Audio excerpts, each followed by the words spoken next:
So the oscillator, I've only ever set up one in my entire career. The best thing that I can say about setting it up is it has all the information that you need to set it up written all over this device. And the calibration that you need to do before you use it. Yep, so the is all right calibration there. is right here. The setup parameters are right here.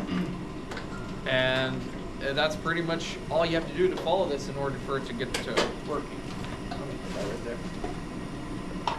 All right, so lots of fun different lights, right? But it's all red because it likes to yell at you because it's not ready to go. It's telling me that I have to calibrate and get it set up. We'll start. Alrighty. So for calibration, we insert stopper on the circuit, that's this green thing, and turn on the bias flow gas. Actually, RJ, how often do you set these up? Probably like once every 6 months. Yeah. So occasionally we'll have one on an adult. Yep. So- And then kids, maybe like one every 3 months. Yeah. So Yeah. So not so often, but we get to, but In a different There- hospital like Sunrise, big. yeah, this is a daily occurrence over there, or at least weekly. So it likes to alarm. There's a special button. So for this, we have to set up the patient stopper, which is the green button, and then we turn on the bias flow, which is right here. And then you rotate your mean pressure and adjust to the max. Now, once you start the oscillator, you start looking for the wiggle. For an adult, which this is, you're looking for the thigh. The thigh muscle, you want to see it moving, wiggling with the breath. I know it's very strange, but that's literally how you do it. So your amplitude should be set to give you that movement. I love playing with the baby ones.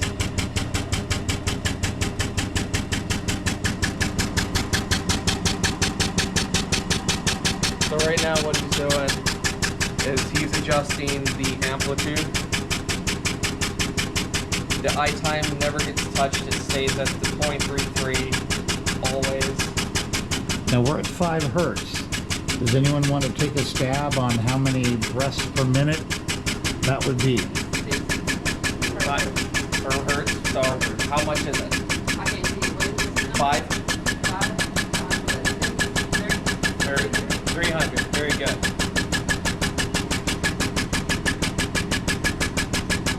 So in Babyland, this sounds a lot faster. yeah, those sound like This is Check that out. this is how it normally sounds. Which for babies who you should have to worry about noise about, it's not a great machine, but it does the job. we ran out of there. Yeah.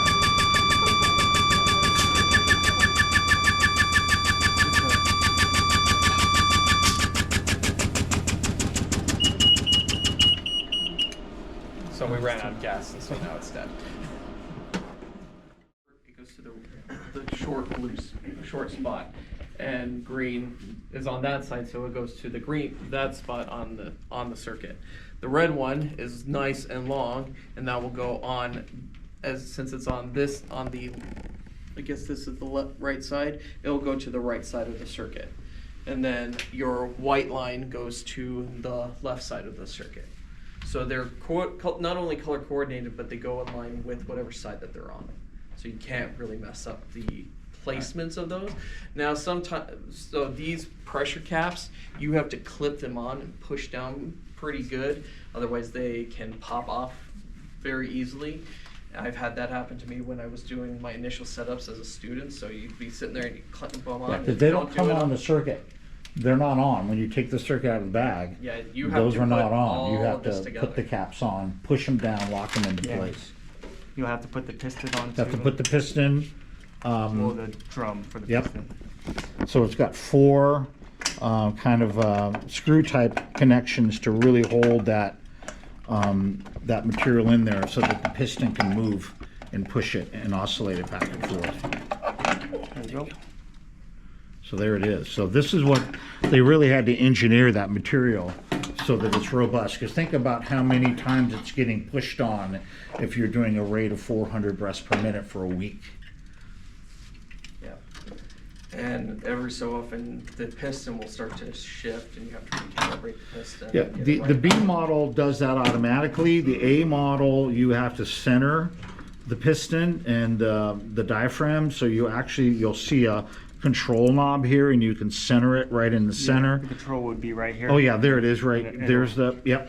And then you can move that and make sure that you're right in the center, so you're getting the appropriate throw. Yeah. They used to have glass. The NICU, the early versions had glass tubes. It went out about that far. That was quite They also didn't headache. bend like this. Right. So very thick Tygon tubing. Holds up really well. As you can see, there's a wire in the inspiratory leg. So you've got the heated wire here to get that temperature all the way consistent. These valves do fail, so we keep extra at the bedside. So if we get a failure, a leak in one, we can quickly change it and get back to oscillating the patient.